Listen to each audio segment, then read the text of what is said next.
그러니까 일본 샐러리맨들이 대한민국 샐러리맨보다 약 2배 정도의 연금을 더 내고 있는 거예요. 이렇게 떼가다 보면 일본에서 연금이 동이 난다라고 말을 많이 합니다. 구독과 좋아요, 알람 설정 감사합니다. 한국의 미래, 일본의 연금 실태라는 내용입니다. 호. 이제 대한민국에서도 연금 관련해가지고 특히 젊은 세대들 같은 경우에는 불안감을 가지신 분들이 아마 꽤 계실 겁니다. 안 그래도 저출산 고령화라는 단어가 뭐 어느 뉴스를 보든지 자주 나오잖아요. 연금이라는 건 자체가 아무래도 일하는 사람들이 흔히 말하는 돈을 넣고 그다음에 은퇴 후에 돈을 받는다는 개념이 연금이잖아요. 물론 지금 연금 받으신 분들도 현역 세대 때 연금을 납부하셨기 때문에 받는 거기 때문에 시스템 자체는 문제가 없습니다. 다만 아까 말한 대로 저출산 고령화가 되다 보니까 흔히 말하는 사람들의 기대 수명이 늘어나고 근데 태어나는 친구들은 적어지다 보면은 일하는 현역 세대들의 부담이 커질 수밖에 없는 구조예요. 뭐 나라마다 차이가 있겠지만은 흔히 말하는 역삼각형 피라미드의 인구 구조를 가진 나라에서는 정말로 앞으로 큰 문제가 될 수밖에 없는 그 문제가 바로 이 연금에 관련된 내용입니다. 그렇죠. 당장에 일본이라는 나라도 이것 때문에 정말로 큰 홍역을 안고 있습니다. 지금도 현재 진행형이에요. 일본은 연금 개혁이란 걸 했는데 아직까지도 이 연금 때문에 나라에서 좀 많이 언론에서도 좀 많이 치고 흔히 말하는 젊은 세대랑 그 다음에 일본의 이제 노인 세대 고연령층 세대랑 좀 많이 갭이 있습니다. 이 인식에 대해서. 그래서 오늘 한번 들어보시고 일본은 어떤 식으로 개혁을 하고 한국이랑 어떤 차이가 있을까 그리고 대한민국 연금도 오를 수 있다는데 얼마나 오를까 에 대해서 한번 생각을 해보시는 게 나을 것 같네요. 그래서 먼저 이걸 보면서 얘기를 해보도록 합시다. 연합뉴스 국민연금 월 100만 이상 수급자 40만 명 넘어 최고의 240만 원. 한국경제네요. 40만 명이 국민연금 100만 원 넘게 탔다. 최고 수령액은 얼마? 이래가지고 국민연금을 이제 받는 사람이 이제 점점 이제 늘어나고 있다. 대한민국에서도. 그래서 이제 40만 명을 넘어서고 뭐 최고 수령액은 개인은 240만 원, 부부 합산 435만 원. 국민연금이라는 것 자체가 제도 자체는 참 좋은 겁니다. 왜냐면은 본인이 은퇴를 하고 나서 생활비가 필요하잖아요. 먹고 살아야 되잖아요. 거기에 대한 어떤 기초적인 받침이 되는 거기 때문에 상당히 중요한데 이게 세대 간의 불평등을 야기하면 안 된다라는 대전제 조건이 잘 깔려야 된다는 겁니다. 너무 많이 받게 되면은 흔히 말하는 나는 나중에 나이가 먹으면 저렇게 못 받을 것 같은데 야 이건 너무 불평등하다라는 말이 좀 나올 수가 있거든요. 그렇기 때문에 여기에 대해서 흔히 말하는 정부라든지 국가에서 좀 이제 조절을 해가지고 개혁을 한다든지 해야 되는데 이걸 할 수가 없죠. 연금을 개혁해야 되고 받는 걸 어떻게 좀 해야 되나 건 다 모두가 아는 사실인데 이거를 한다라고 하면은 정말로 난리가 날 겁니다. 그래가지고 이제 예를 들어 조선일보 같은 데서도 이게 내고 있는데 현행 연금 보험률은 9%, 1998년 이후 24년째를 유지하고 있는 거예요. 24년째. 그러니까 바꿔야 되는데 못 바꾸고 있는 겁니다. 국회 예산 정책처 4대 공적연금 장기 재정 전망 보고서에 따르면은 현행 보험률을 유지할 경우 나가는 돈은 많고 들어오는 돈은 적어 국민연금 재정이 급속도로 악화된다. 그 결과 오는 2055년 수령 자격이 생기는 1990년생 현 33살부터 받을 수 있는 연금이 빵원이 된다는 사태에 직면을 하게 된다. 라는 게 상당히 이제 현실적인 내용 중에 하나인 겁니다. 지금 뭐 대한민국에 있는 이 연금 많이 빼간다라고 느끼신 분이 계실지 모르겠는데 별로 안 빼가는 거예요. 네, 대한민국은. 그렇기 때문에 여기에 대해서 누군가가 이제 칼을 뽑아야 되는데 이게 칼을 뽑기가 어렵죠. 엄청 어렵습니다. 여러분 생각을 해봐요. 연금 이미 다 내신 분들한테 당신들이 받는 돈을 줄이겠습니다라고 말하는 정치가를 누가 좋아해요.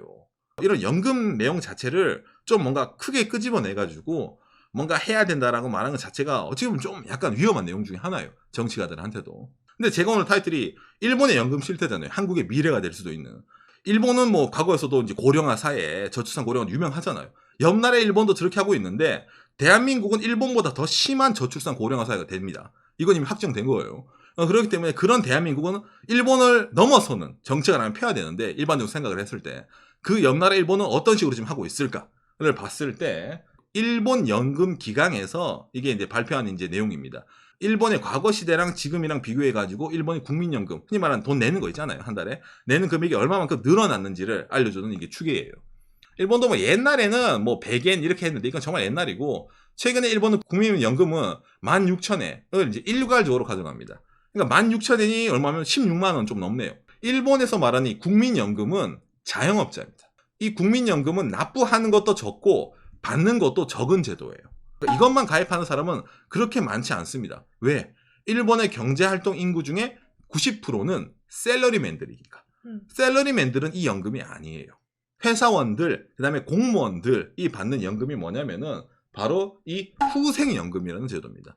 이 후생연금 제도는 이 안에 아까 보여드린 이거 있잖아요. 이 국민연금이 포함되어 있어요. 그러니까 국민연금 플러스 알파 1 해가지고 후생연금이랑 따로 있는 겁니다. 그래서 이게 얼마나 지금 빼가냐면은 나오는데, 그래서 2011년도 기준으로 보면은 일본에서는 총 18.3%를 떼가야 되는데 한국도 마찬가지죠. 회사가 반을 부담을 해줍니다. 그러니까 9.15%를 떼가는 거예요. 9.15%. 예, 그리고 금액 제한은 얼마까지? 65만 엔까지. 그러니까 65만 엔. 우리나라도 한 650 월급이 넘어가는 사람은 다 일괄적으로 이렇게 떼간다. 그 미만인 사람은 그 밑에서 이 정도로 금액을 떼갈게요. 그러니까 맥스가 5만 9천 엔 정도를 떼어간다고 보면 되는 겁니다. 이게 대한민국과 비교해서 얼마나 될까? 그러니까 대한민국 여러분 셀러리맨 분들 있잖아요. 비교해서 어떻게 되느냐 이러면은 대한민국은 밑에 쭉 나오는데 최고 금액 524만 원까지. 그러니까 524만 원 넘은 사람도 524만 원으로 쳐주는 거예요. 총 9%를 떼가는데 근로자 기여금, 사용자 부담금, 뭐 회사가 4.5% 부담, 그 다음에 본인이 4.5% 부담이에요. 그러니까 대한민국은 본인이 4.5% 부담이래잖아. 일본은 본인이 9.15% 부담이래잖아. 그러니까 일본 셀러리맨들이 현재 대한민국 셀러리맨보다 약 2배 정도의 연금을 더 내고 있는 거예요. 참고로 여러분 이게 뭐 과거부터 지금까지 그랬냐? 그렇지는 않습니다. 계속 오르고 있는 겁니다. 일본에서도 지금 9.15%를 떼가고 있지만은 이렇게 떼가다 보면 일본에서 연금이 동이 난다라고 말을 많이 합니다. 그래서 한 번 더 개혁을 해야 된다라고 말하는 게 현재 일본의 상황인 거예요. 반대로 대한민국에서 자영업자 하시는 분들은 이거잖아요. 이거 지역가입자로 들어가기 때문에 이 9%를 본인이 다 내셔야 되기 때문에 일본 셀러님의 연금 내는 느낌이랑 좀 비슷할까? 라고 저는 느끼네요. 왜냐면 그런 식으로 퍼센트가 들어가고 있기 때문에. 일본 공무원 연금은 어떻게 될까요? 공무원 연금이 원래 일본도 따로 있었습니다. 공제연금이라 해가지고 일본은 원래 공무원 연금이 있었어요. 그런데 2015년 10월 달에 일본이 개혁을 때린 겁니다. 공무원 연금 따로 취급하다가 나라 연금이 개판이 된다. 이거 합쳐야 된다. 이래가지고 일본 공무원도 뭘로 들어갔나요? 예, 아까 제가 보여드린 이거 후생연금이 들어가서 일본 공무원도 현재 9.15% 예, 자기 돈 내고 있는 겁니다. 아니 그러면 지금 2011년 기준으로 일본이 대한민국에 2배를 내고 있는 건 아는데 원래부터 그렇지 않았을 거 아니야. 옛날에도 쌌을 거 아니야. 맞습니다. 옛날에도 저렴했습니다. 그렇죠. 옛날에는 대충 어떤 느낌이었냐면은 짜잔 한국어로 번역 후생연금 보험료 유래 추이 이래가지고 나오는데 이게 2017년도 기준입니다. 2004년도에는 여러분 13%였어요. 13.93. 이걸 반으로 나누면 얼마입니까? 약 7%를 본인이 부담했던 거야. 그러는데 2017년이 되니까 18.3이잖아요. 5% 가까이 올랐네요. 이제 이때부터 9.15가 된 거죠. 2004년도에 일본은 연금 개혁을 했거든요. 이대로는 하다가는 진짜 빵꾸 난다 이래가지고 했던 게 그거예요. 2004년도에. 이걸 누가 했나요? 예, 여러분. 고이즈미가 했습니다. 고이즈미 주이치로 일본 전 총리가 일본 사람들이 기억하는 거는 키워드가 딱 하나예요. 개혁. 지금 연금을 올리지 않으면은 노후 확보가 안 된다. 일하는 현역 세대들. 그러니까 점진적 단계적으로 연금을 올려야 되니까 여러분 개혁을 합시다 이래가지고 고이즈미가 통과를 시킨 겁니다. 고이즈미가 올릴 때는 이렇게만 올려두면은 노후에는 연금 걱정 안 해도 됩니다. 그러니까 올리자고 했는데 지금 까보니까 올렸지만 턱없이 부족하다고 나온 거예요. 이게 현재 일본에 했던 연금 개혁 중에 하나입니다. 그러니까 현재 대한민국의 여러분 이 연금이 본인 부담 4.5%래잖아요. 4.5%. 이거 아마 엄청 올라갑니다. 여러분들이 보면서 일본에 있잖아 매달 9.15% 떼가는 거 너무 많이 떼가네라고 느끼지만 이게 남 얘기가 아닐 수도 있는 게 곧 다가올 겁니다. 아마도. 예, 안 그러면 연금 기간이 무너지거든요. 일본은 그러면 연금을 얼마나 받고 있을까라고 느끼지 않습니까? 일본 사람들이 현재 2021년 4월달 기준으로 나오네요. 평균적인 수입 당신이 현역일 때 매달 43.9만 엔. 그러니까 대략 연봉으로 쳤을 때 한 연봉 500만 엔? 우리나라 돈으로 치면 한 연봉 5천 정도의 셀러리맨 가족이 평균적으로 40년간 일을 했을 때 돈을 얼마나 받느냐? 예, 후생연금으로 치면은 22만 724엔을 받는다. 이게 부부 2인분의 노령기초연금을 포함한 표준연금이에요. 이게 2020년도고 이게 2011년도인데 2020년도는 22만 724엔을 예를 들어 받았어. 그런데 2011년도가 되면은 22만 496엔이 돼요. 여러분 금액이 조금 줄었죠. 예, 일본은 지금 그러니까 어르신들 세대가 받고 있는 연금을 줄이고 있어요. 조금씩.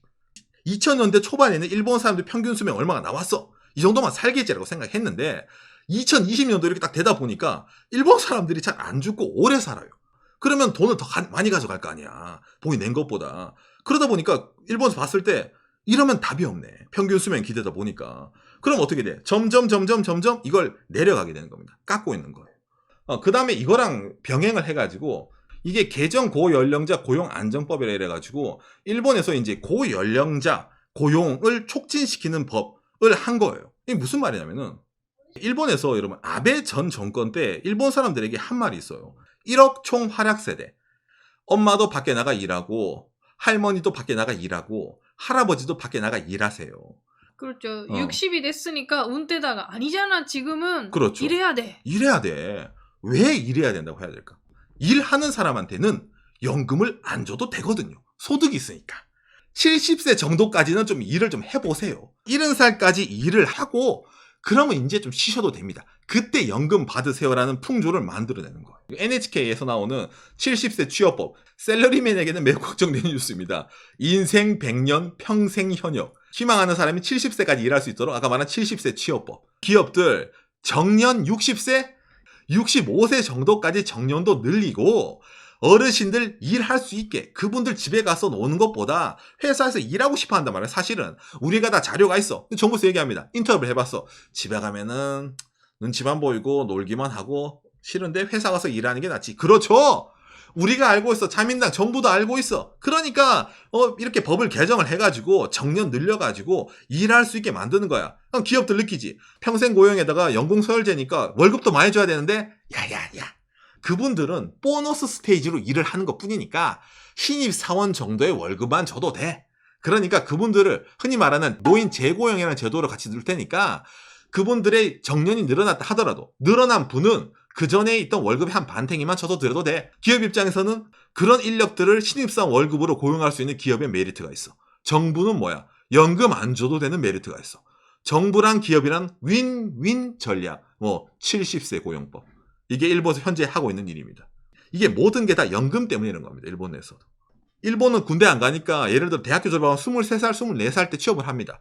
그래놓고 기본적으로 이전까지라면은 정년 60세까지 일을 하고 나서 이제 은퇴하고 하고 싶은 거 해야지, 놀러 다녀야지 이렇게 생각을 했었어요.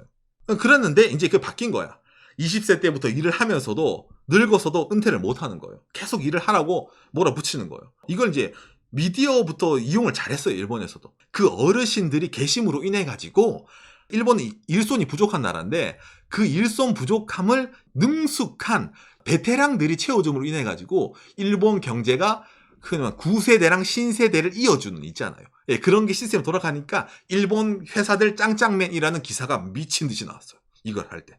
엄했던 부장님이 이제 재고용돼서 이제 할아버지로 들어오다 보니까 신입사원인 나랑 밥도 같이 먹으러 다니고 제가 실제로 경험을 해봤거든요. 촉탁사원 비슷한 거기 때문에 도와줄 거 없어? 나 때는 이렇게 했는데부터 이래가지고 분위기 무드메이커가 된다라는 하면서 70세까지 회사에 놔두는 이 법이 얼마나 현재 일본 사회에 매칭이 잘 되는지에 대해서도 많이 나왔습니다. 어떻게든 말을 엄청나게 둘러서 일본에서 말을 하는데 기술적 뭡니까? 연금 주기 싫은 거예요.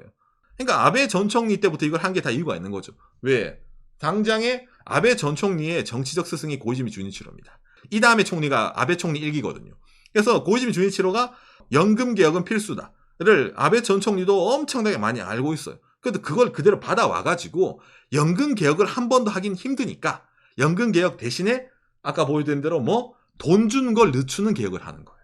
그러다 보니까 현재 일본에서도 이런 거 있잖아요. 이게 일본 연금 기강이 말하는 건데 일본에서 현재 연금을 지급하고 있는 금액입니다. 52조 9,607억 엔 이래가지고 이제 이게 연금 지급액이 이 정도 하고 있는 거예요. 근데 앞으로의 보험료 수입이 39조 904억 엔 이래가지고 들어오는 돈은 적어. 그러면 여기 13조 정도 차이가 나잖아요. 이건 어떻게 해요? 해외 주식 투자, 채권 투자 여러 가지 하고 있는데 그게 안 채워집니다. 왜? 아무리 펀드 운용을 한다 하더라도 돈은 계속 나가요. 나가는 돈은 계속 나가기 때문에 들어온 돈이랑 이거 밸런스를 맞춰야 되거든요. 그러니까 나가는 돈을 줄이는 게 베스트입니다. 9일 때면은. 옆나라 일본이 어떤 식으로 이 연금이라는 걸 다룰까를 좀 보면은 대충 이제 그 감이 나오죠. 그렇기 때문에 대한민국 현행 보험료 9% 1998년 이후 24년째 유지하고 있다. 일본의 반밖에 안 되는 연금 보험률. 근데 대한민국이랑 일본이랑 여러분 뭡니까? 셀러리맨들의 평균 소득이 거의 같죠. 버는 돈 자체는 일본이랑 비해서 큰 차이가 없다는 뉴스를 여러분 아마 많이 보실 겁니다. 그런데 내는 연금은 우리나라가 더 적어요. 그렇기 때문에 이게 올릴 여지가 엄청나게 많이 있습니다. 앞으로의 대한민국 연금이 어떻게 변화될지는 옆나라 일본만큼 좀 이제 보기 좋은 예가 없다. 라고 해가지고 제가 오늘 준비를 한 겁니다. 일본 내에서도 정말 말이 많았습니다. 당장에 고이즈미 때 연금 개혁한다 했을 때도 말이 많았는데 이 고이즈미 준이치로는 상당히 머리가 좋은 사람이 그러면서 왜? 이 친구는 연금 개혁할 때 그거보다 더 큰 어그로를 들고 왔거든. 우체국 개혁.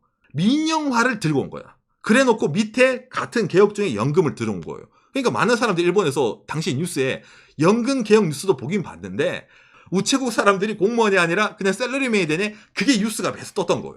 그래서 상대적으로 많이 못 느꼈는데 지나고 나서 보니까 야 이때 연금 개혁하고 나서 13년 만에 연금이 5%가 올랐네? 이렇게 느껴지는 겁니다.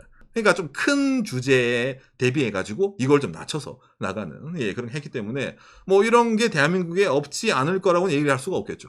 옆 나라의 이런 보험료 인상, 대한민국 사람들에게 남 얘기가 아니라는 거. 일본보다 더한 저출산, 그리고 고령화 사회가 앞으로의 대한민국에 이제 기다리고 있는 만큼의 이렇게 이제 뭐 있잖아. 국민연금 뭐 40만 명 타갔다. 이런 뉴스를 봤을 때 현역 세대, 그리고 20대, 그리고 현재 연금을 수금하고 계시는 대한민국의 어르신들이 서로 다른 식으로밖에 느낄 수가 없다는 아마 여러 가지 갈등이 있을 것 같네요. 앞으로도. 그래가지고 여러분들에게 좀 참고가 되라는 의미에서 옆나라 일본의 연금 상황 그리고 연금의 그 비준한 정년 연장 70세까지 재고용법에 대해서 얘기를 좀 해봤습니다. 상당히 딱딱한 내용일 줄 몰라도 그래도 이제 좋은 내용이니까 참고가 됐으면 좋겠네요.